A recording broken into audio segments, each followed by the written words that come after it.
Sharon, how are you feeling with news of a potential ceasefire? Are you allowing yourself to feel hopeful? Um, I am I am convinced that it's going further than it has since the deal in November 23. So it feels as if people are getting the orders to be ready and in place for the deal to happen, and that's very encouraging.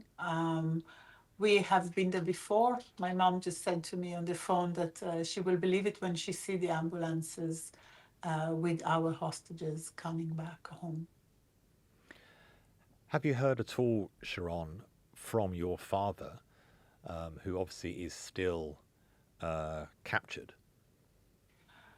Well, we haven't heard. There's been no sign of life since the return of the hostages with the first deal in November 23. So then we did hear from two, three different hostages that one of them saw my father on the first day, and another was with him in the same room, Hana Katzir. They were together in Khan Yunis. They were held by Islamic Jihad, and that was before November, the end of November 23. So since then, for over 400 days, no. Sharon, can you tell us a bit about your dad? We're speaking to you now. I can see a poster behind you with a picture of him saying, "Bring him home now." He's 84 years old. I can't even begin to imagine what you, your mother, and all of the family have been through, thinking of him day by day and hearing nothing. So my dad is a fiercely opinionated journalist and peace campaigner who is a wonderful father and grandfather to he's got 11 grandchildren, a great granddaughter who is 12.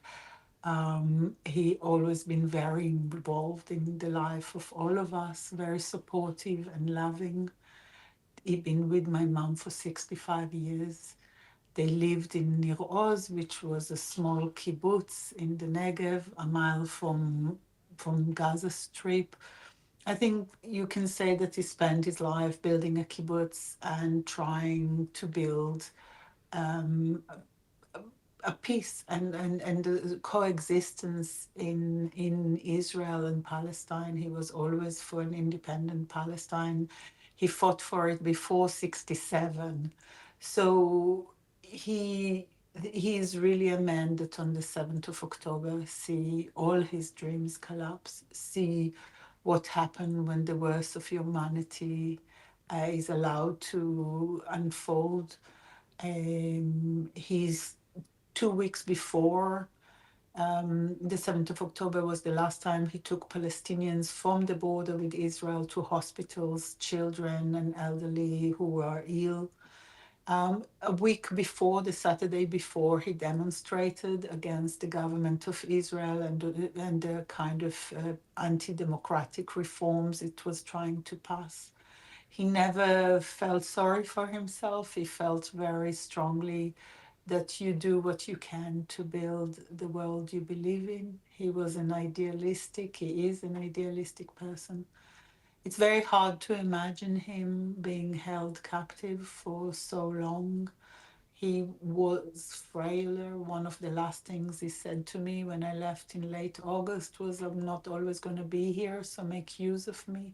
I bought a ticket to for December, and he was taken hostage in October. It really felt that he was at the point where you feel time is really running out, and one just feel that you just want to make the rest of his life as meaningful and beautiful as possible.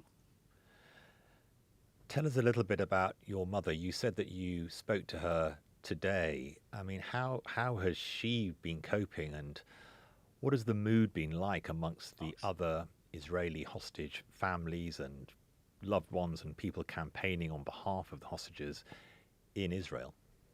Um, Not all the families share the same point of view, but the vast majority are really supporting a deal, the end of the war, the exchange of hostages for Hamas prisoners. Very, very few are against that. They might be vocal, but everybody just are so desperate to see their children. People's life has been, on hold, and it's impossible to see. Last week we saw Liri Elbag, 19-year-old girl, and what 460 days in captivities has done to her. And we all know so many people that are there. We know families, and it's really hard to explain. We're just so desperate. We are also in touch with people whose hostages were murdered while in captivity. And the lesson of those that we haven't managed to save is hanging heavily above us. There's a lot of work the families are doing with politicians in Israel, with public opinion. The vast majority of Israelis, meaning over 70%, believe and support an end to the war, return of Israeli forces from Gaza, obviously a secure Israel, but they don't see holding on to Gaza as the way forward, and the return of hostages in return for that. I people ask us how we are. I don't know to say often. We have been running on 20% energy for 465 days, and we are losing. We are losing people. We know half the hostages or thereabout will come to us for burial and not for rehabilitation. We preparing ourselves for enormous heartache. But, we just wait to see some of them coming back to their families. They all have to come back now. This first stage must lead to the second stage. And what is very clear to all of us is that we must not let this deal break before all the hostages are back. Kamal and I were discussing earlier what role Donald Trump may have played in this. And maybe he has played a more significant role in some of his rhetoric than even Netanyahu. Do you have an opinion on that, Sharone? I think that, first of all, I'm incredibly grateful to his administration and to the Biden administration. And we were very worried that nothing will happen until the inauguration. What I'm incredibly grateful for is that he put the deadline at the inauguration and then worked together with the Biden administration. And both of them have been real adults about it in order to bring about a ceasefire with this kind of very pressing deadline. I think that pushing Netanyahu is very important, pushing Hamas is very important. I also think that Netanyahu was waiting for the election to see how the situation changes. I just think that at this moment, to see the urgency, to see that 15 months of war, what it did to Gaza, what it did to us, what Hamas has done to its own people, it's enough. It's really enough. We must now move to the next stage, build up the life of all the people whose life has been devastated by 7th of October and its aftermath. Just turning to the actual politics of Israel and the society of Israel, you've spoken and said once the hostages are back, once the war is over, there will be a reckoning within Israeli society.